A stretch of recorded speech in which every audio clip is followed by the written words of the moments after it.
All right, let's make a quinoa taco skillet. Ingredients first. You're gonna need 1 teaspoon of olive oil or any cooking oil, and teaspoon is relative, just enough to mostly cover the initial vegetables that we're gonna cook. 1 medium red onion, diced to a nice chop. 2 cloves of garlic. Of course, you can add more if your taste prefers it. So we got half a teaspoon of cumin, 1/4 teaspoon of chili powder, 2 tablespoons of tomato paste, 1 cup of quinoa that has been washed and rinsed. A small piece of advice: if you soak it beforehand, makes the rinsing a little easier so you don't have to stand over the sink for like 5 minutes. 2 cups of broth. We had chicken broth we hadn't used, but if you want to keep this vegetarian, you can definitely go veggie broth. 1 can of sweet corn. It says 15 ounces. We had an 11-ounce can. It's really up to you on how much corn you want to have in there. The recipe calls for 1 15-ounce can of black beans. We actually had homemade black beans, so basically we just had about 2 cups, so it's pretty close. So that's what we're going to use. And optional toppings of shredded cheddar cheese, avocado, salsa, or cilantro if you want to put on there. Toppings are really up to you, but this is everything that we're going to use. First thing we're going to do is put our olive oil in the pan and let it get to a reasonable temperature, so turn your skillet up to medium heat.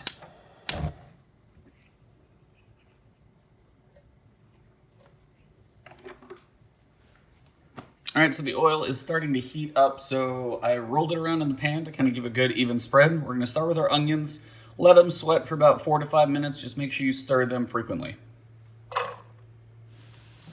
All right, so once your onions are starting to look translucent, a little bit of opaqueness to them, now it's time to add the garlic and a couple spices and give those about a minute or two in the skillet. So garlic,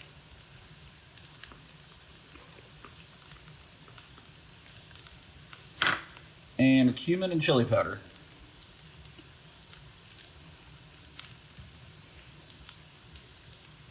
Again, if you always want it spicier, you can definitely add more. Give it a nice little stir.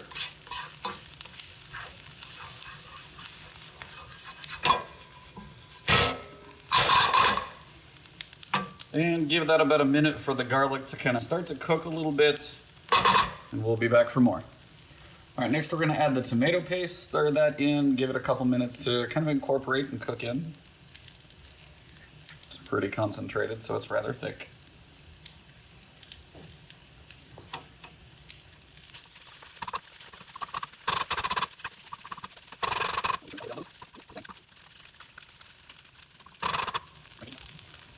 All right, editing out the spatula slams, we're going to let this cook for like a minute or two. All right, so once this had a couple of minutes, don't overdo it so you don't get any like little burn pieces on the tomato base. Take this out of the skillet and set it to the side. All right, so the next thing we're gonna do is actually cook the quinoa. So take your broth, pour it back into that same skillet. Just go ahead and use all the flavor that you've got in there. You can turn the heat up to high because you're actually gonna want it to boil. And we can go ahead and add our quinoa in. Again, make sure it's been rinsed. That will help get rid of that kind of starchy, bitter flavor. And just kind of stir it all in. Make sure everything's kind of nice and level for now. There's a little bit of tomato left over on my spatula. That's okay, give it a little flavor. And wait until this boils, and I will be right back. Joys of editing. Once it looks like you've got a nice boil going, turn the heat down to almost low, and then just cover it. Set a timer for about 15 minutes, and this is gonna let all the broth soak into the quinoa. So we'll be back once this is done cooking. All right, so timer's been off. It's about 15 minutes. Let's take a peek at where it's at. It's looking pretty good. Now, one way to kind of get a feel if it's done, you want most of the moisture to be absorbed into the quinoa. It's the point of cooking it this way. So if you draw a giant line with your spatula in the middle and there's not this sopping pool of liquid in there, you should be pretty good. Also, if the quinoa looks pretty fluffy, should be in pretty good shape. Now, what we're going to be doing is adding the rest of our ingredients. So we're going to add back our onion and tomato paste mixture. Also, a couple other ingredients that we mentioned earlier. Joys of vibrating the camera, that's awesome. So, we've got our can of corn. We've got our 2 cups of beans, 15-ounce can, really up to you. That's a lot of it.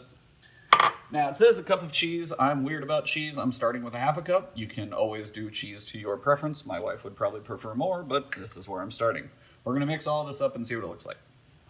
All right, so everything has been mixed in. So we've got the black beans, corn, the tomato paste, onion, seasoned mixture, and then the quinoa in here as well. Try and give everything a really good mix so all the flavors get intermingled. And we're just gonna kind of heat everything up for about 3 or 4 minutes, kind of get everything to a nice warm temperature, and then we'll get finally to serving it. Small cameo, this is Ryan. She's not gonna say hi, but that's one of my hosties. Okay, so everything seems to be pretty cooked. Got some nice steam coming from it, so we're gonna serve it, and then I'll talk to you guys about the toppings.